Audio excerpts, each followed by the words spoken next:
morning, everyone. Welcome to Sensory Friendly Saturdays. This is a program that the Ontario Science Centre has partnered with the Geneva Centre for Autism. We do this every Saturday for the first month, every month for the first Saturday of each month. This is the program that we partner with them. And here to join us, we have...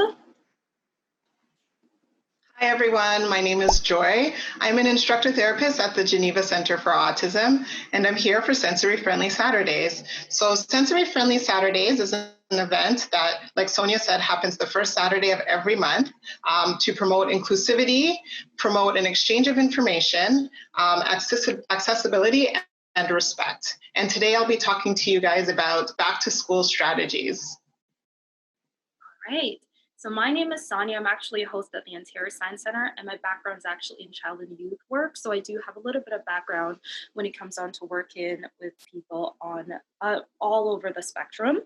So today, the activity that we're actually going to be doing is we're going to have some fun. Thinking of Carnival, this is usually the time of the year where we have our Toronto Caribbean Carnival. Now, that program actually originated in Trinidad and Tobago, but we are in Toronto, and that's one of the biggest festivals we celebrate each year. Now, when we think of Carnival, we think of the lavish outfits, but we also think of the headpieces. Now, at the Ontario Science Centre, we actually partner with the Carnival, and what we do is we do an innovation awards where we actually judge their innovation and their ingenuity when it comes on to the floats. So one of the things we always look at is how creative these headpiece and these floats could be. And what we're going to do today with you guys is see how creative we can be using some of the materials that we can find at home. Now, these are typically custom made, and as you can see, they have lavish decorations, but we can also see some of the things that you might have in your homes. Taking a look at the back of this, we could simply use cardstock, foil paper, even how we attach the headpiece to our heads, just using elastic bands. These are some of the materials we have.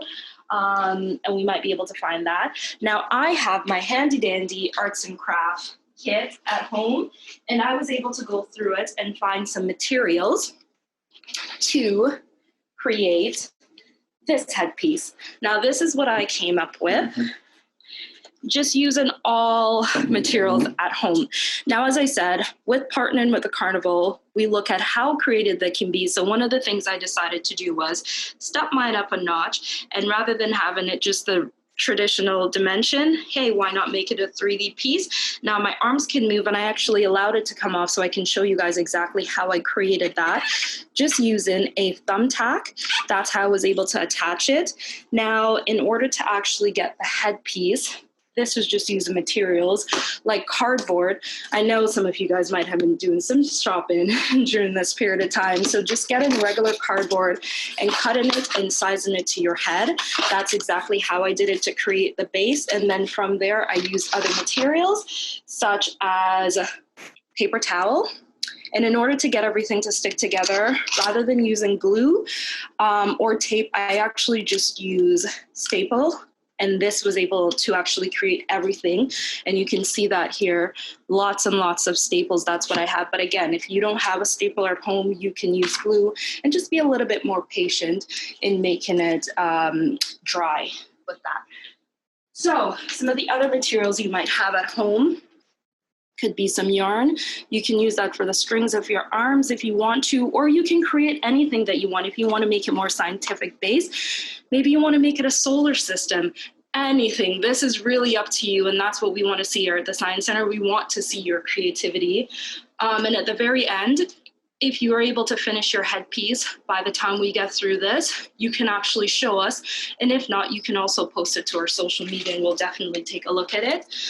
Lots of stickers. I love stickers, and I'm sure you guys might love stickers and have a few at home. So yes, let's get our juices flowing, and I want to see what you guys create. As Joy's exploring the back to school strategies, as I said, you guys can show us that at the end. Now, as Joy's speaking, you guys can put your questions in the chat or the Q&A. And if it's related to the headpiece, I'll answer them by typing. But if it's related to something in our discussion, If I'm able to, I will ask Joy so she can actually answer it right away. And if not, we do have a Q&A session at the very end that we can go more in depth with all your questions.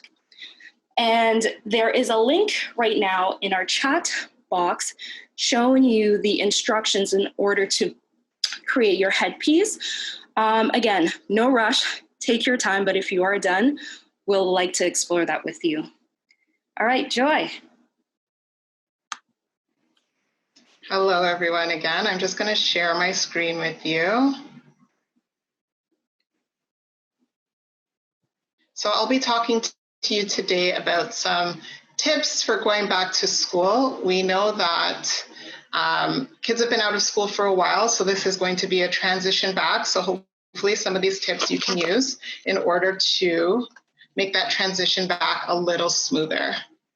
So first I'm going to start off with what is ASD. ASD, or Autism Spectrum Disorder, is a lifelong neurological disorder that affects how people communicate and relate to others.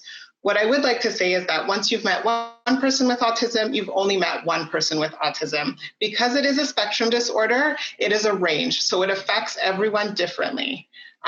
According to a Public Health Agency of Canada study, the prevalence rate of autism as of 2018 was 1 in 66. So that number, some people may know the old stat of 1 in 101, I believe it was, but as of more recently, it's now 1 in 66.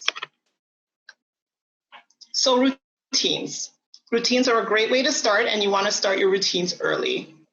Maybe 1 to 2 weeks before school starts, maybe even 3 weeks before school starts, depending on your child. And these routines, we're going to start by reestablishing our old routines, especially those morning and bedtime routines. We know that we've been staying up a little later. It's been so nice outside. We've been outside a little longer. The sun is up longer. So we want to go back to setting times for waking up at a certain time in the morning and going to bed at a certain time in the evening. We're also going to help establish new routines. So routines like temperature taking, hand washing, wearing a mask. All of these are going to be new routines that will be applicable to school, and we should start practicing now. We can supplement our routines with visual supports. So the first visual support here I have is a choice board. So what you would do with the squares is fill them in with pictures, and you can use Post-its. You can draw the pictures in if you laminate a choice board and then wipe them off after to offer choice of activities that you're going to do throughout your routine. Next, we have a first then board or a first then next board. So the first, you would put the activity that they're currently working on, and then showing your child what's going to happen after they've completed the first activity. Here I have visual schedules. Visual schedules are great at laying out all the activities that are going to be done throughout the day. This one has a full day routine. You can laminate this. You can check off once you've completed an activity, so you know to move on to the next activity. This could be done with just pictures. This can be done with just words. You can even have this on a tablet, say in a Word document, and as you go along, you can just delete the activity as you're finished it. And then we have a calendar. So this calendar here highlights specific activities that are going to be happening during the week. You can use a calendar to show which days your child may be going to school and which days they don't. You can use a calendar to let your child know appointments, or if they're doing a different event at school, so they are aware of what's coming up throughout their week. And lastly, I have social stories. Social stories tell a story about events that are going to happen throughout the day and how to behave appropriately during those events. So these can be helpful if you had a social story about going to school, what that's going to look like, and what your child can do. So the second tip I have for you is involve your kids. So listen to their ideas and incorporate them where appropriate. If your child likes to eat breakfast in their pajamas before getting ready for school, if you can incorporate that into your routine, that would be a great way of including their ideas.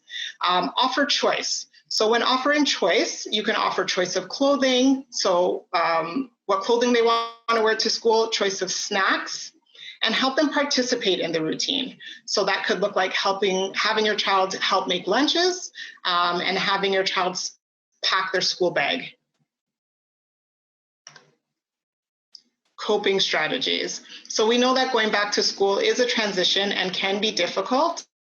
So we want to teach some relaxation strategies and other coping strategies in order to help ease the transition or to help your child overcome anxiety when in a situation. So you can practice these techniques, so progressive muscle relaxation, deep breathing, and writing down feelings throughout the day. You can also talk to your child about who to talk to when they are at school and they are experiencing anxiety or anger or frustration.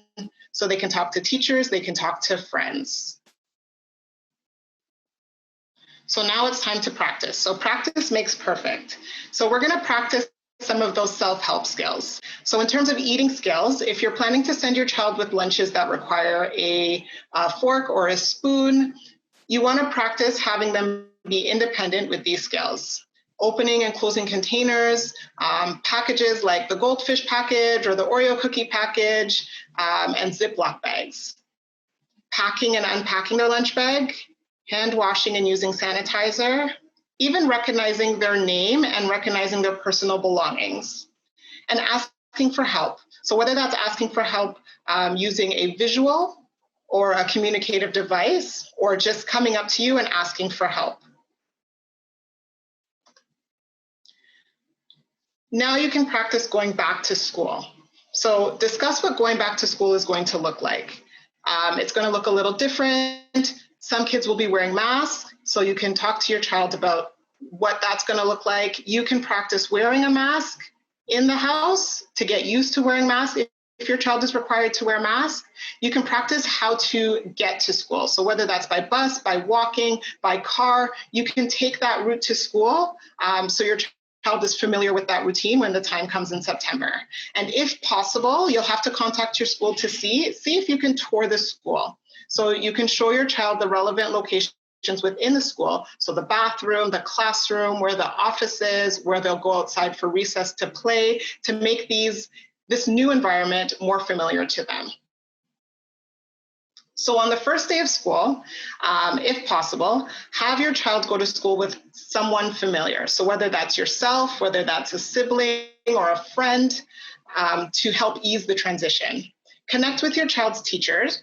So get to know your teacher, introduce yourself and your child. You can even share some information with your teacher on that first day of school. Give lots of praise. So we know that it is going to be a transition. It may not go as smoothly as you may have liked, but we want to offer praise even for the little things. If your child gets up out of the bed, give lots of praise.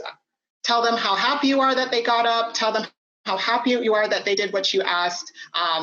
Even though it may be smooth or not, you want to just focus on the positive and keep it a positive experience. And at the end of the day, you want to debrief with your child about how the day went. So whether that's looking in a communication folder or talking to your child about how the day went. And I do have some questions here. I'll leave this up on the screen. So you can ask your child questions. It's a great way actually to practice communication and letting your child tell you how their day went. And you can do the same by modeling, by telling your child how your day went. So here are some questions here that you can ask your child to open that dialogue. And remember, when you're talking to your child, just listen. No judgment. Listen for cues on maybe things that upset them throughout the day so that you can talk to them about ways to work through those situations if they pop up again. So for yourself, you want to build a support circle. So I want you to connect with your child's school.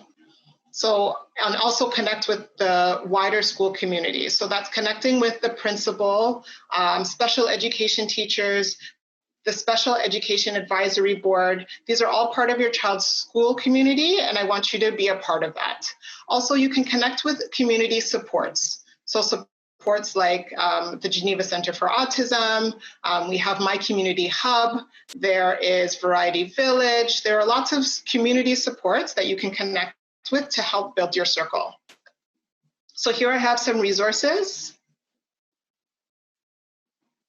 that you can check out. And actually on our website for the choice boards and the other visuals that I showed you, they're all on the website, and you can just download and print them free of charge. And that's all that I have for you today.